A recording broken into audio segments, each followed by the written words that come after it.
Hola, bienvenidos y bienvenidas a todas y a todos a este aula virtual y a esta introducción a la formulación en química inorgánica. Esta serie de vídeos va a ser eso, una introducción a nivel de estudios de secundaria, pero que también os pueda servir de repaso para cursos posteriores. ¿Por dónde vamos a empezar? Bueno, pues lo primero es saber qué es la formulación, y para definirla de una manera sencilla es la forma que tenemos de representar los compuestos químicos. Y aunque formular en realidad no es saber química, sí que es una herramienta muy útil que nos va a ayudar a movernos dentro del mundo de la química. Partiremos, eso sí, de que ya se conocen los nombres de los elementos y sus símbolos e introduciremos conceptos nuevos que nos ayudarán a formular correctamente. Bien, pues aplicaremos aquí las normas de la UPAC. ¿Y qué es la UPAC? Bueno, es una organización cuyas siglas en inglés hacen referencia a la Unión Internacional de Química Pura y Aplicada. Bien, se recurre a la formulación química para representar los compuestos, pero esto no lo vamos a hacer de una manera arbitraria, sino siguiendo unas normas. Estas normas han ido variando a lo largo del tiempo hasta llegar a las que actualmente están establecidas de forma universal por la UPAC. Formular nos va a permitir entonces representar los compuestos y darles nombre. La fórmula de los compuestos químicos nos informa de como mínimo la clase de átomos que forman los compuestos y en qué proporción se combinan.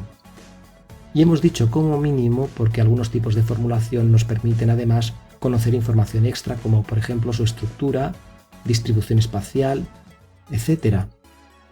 Pues bien, para formular antiguamente se utilizaba el concepto de valencia, que representaba la capacidad de los elementos a la hora de combinarse con otros para formar compuestos, y estaba relacionada con el número de electrones que un átomo es capaz de ganar, perder o compartir cuando se combina con otros. Sin embargo, se suele utilizar actualmente más el concepto de número de oxidación. El estado número de oxidación de un elemento equivaldría al número de electrones que un átomo de ese elemento gana, pierde o comparte al formar parte de un enlace. Cuando un átomo pierde electrones queda cargado positivamente y cuando los gana se queda cargado negativamente, pues el estado de oxidación viene a ser la carga formal, que no real, que tiene un átomo dentro de una molécula, y hay que tener claro el concepto de enlace químico en cuanto a que son los electrones de un átomo los que están involucrados a la hora de formar los diferentes tipos de enlace. El número de oxidación va precedido de un signo más o de un signo menos. Es importante que sepas que, como hemos dicho, el número de oxidación no representa la carga de un átomo. Por eso hablábamos de carga formal. Bueno, no representa la carga de un átomo, salvo en los casos en los que el enlace sea estrictamente iónico o hablemos de algunos tipos de iones. Pero en general no se debe confundir el número de oxidación con la carga porque no es lo mismo. Bueno, pues es indispensable para poder empezar a formular en un primer nivel, al menos, que sepas estos elementos que están aquí representados.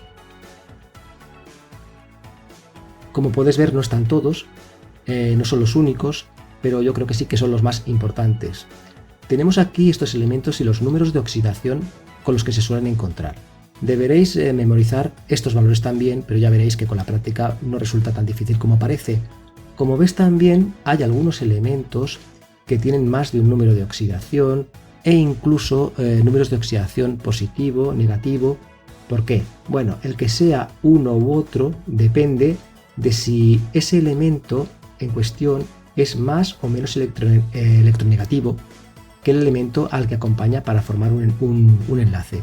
Vale, aquí hemos introducido un concepto nuevo, el concepto de electronegatividad. Cuando dos átomos forman un enlace y hay uno que tiene más tendencia a captar los electrones involucrados en ese enlace, diremos que será el más electronegativo y actuará con número de oxidación negativo, mientras que el menos electronegativo lo hará con el valor positivo y actuará con uno o con otro en función de eso, de su electronegatividad, es decir, un mismo elemento puede ser más o menos electronegativo en función del otro elemento al que acompañe para formar un enlace. Este concepto de electronegatividad es bastante importante, ¿vale? La electronegatividad, como hemos dicho, es la capacidad que tiene un átomo de un elemento para atraer los electrones hacia sí mismo cuando se combina con otro en un enlace químico. Por lo tanto, a mayor electronegatividad, mayor capacidad de atracción. Pues bien, por convenio la UPAC ha establecido un orden de electronegatividades indicado por la flecha que recorre la tabla periódica en el sentido que podéis ver aquí. De mayor a menor electronegatividad. Es decir, la electronegatividad disminuirá de arriba a abajo y de derecha a izquierda. Cuando se combinan dos elementos, el más electronegativo es el que está más cerca del flúor. Es decir, los elementos más electronegativos son los que se encuentran más cerca del flúor y los menos electronegativos aquellos que están más alejados del flúor.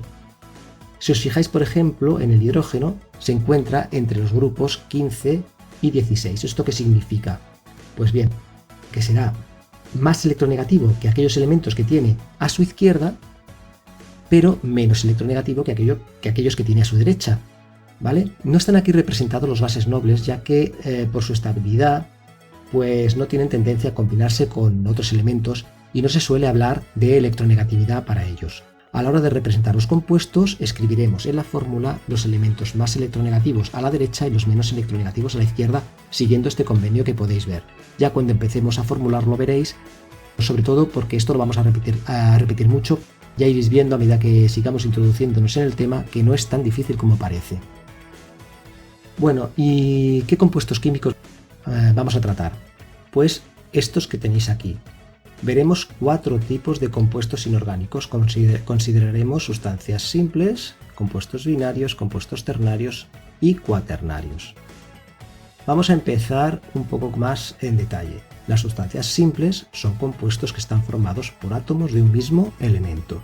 Por otra parte, los compuestos binarios resultan de la combinación de átomos de dos elementos químicos. Uno de los dos tendrá número de oxidación positivo y el otro tendrá un número de oxidación negativo, el más electronegativo de los dos.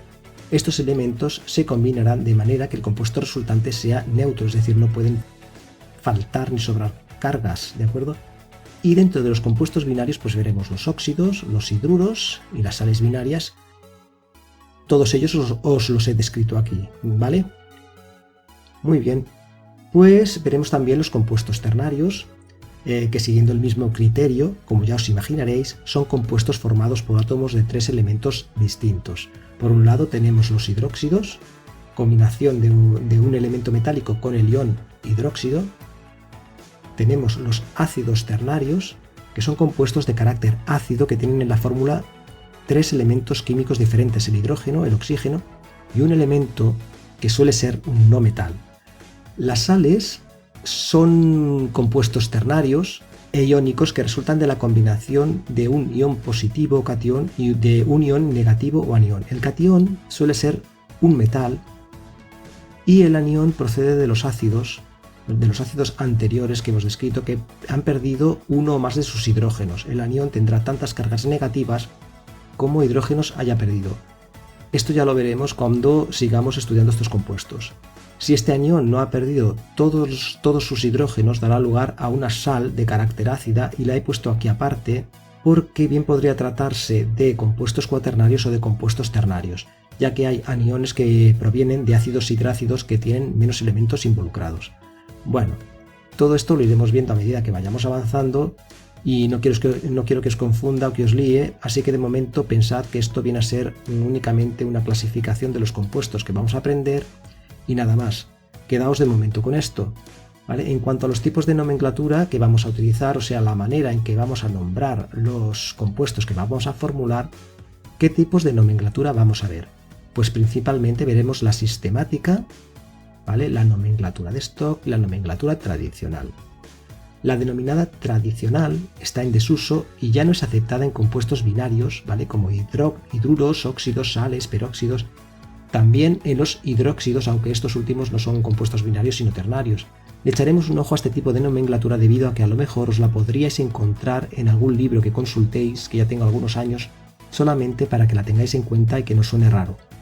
Pero es muy poco probable que si estáis estudiando el profe os pida que la utilicéis para estos compuestos precisamente por lo que os he dicho, porque está en desuso y ya no se acepta.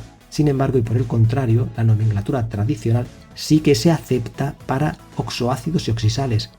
Pero en estos casos, la que sí que se descarta es la nomenclatura de Stock. Bueno, pues ya hemos terminado esta primera parte, la he hecho todo lo corta que he podido porque no quería que fuera muy larga y muy pesada y que os sirviera como introducción. pero ya en el próximo vídeo empezaremos a entrar con la formulación y a nombrar los primeros compuestos. Pues hasta aquí, espero vuestros comentarios para ver qué os ha parecido y si creéis que se puede mejorar algo. Bien, pues muchas gracias a todos por haber llegado hasta aquí y os espero en el siguiente vídeo. Un saludo a todos y nos vemos.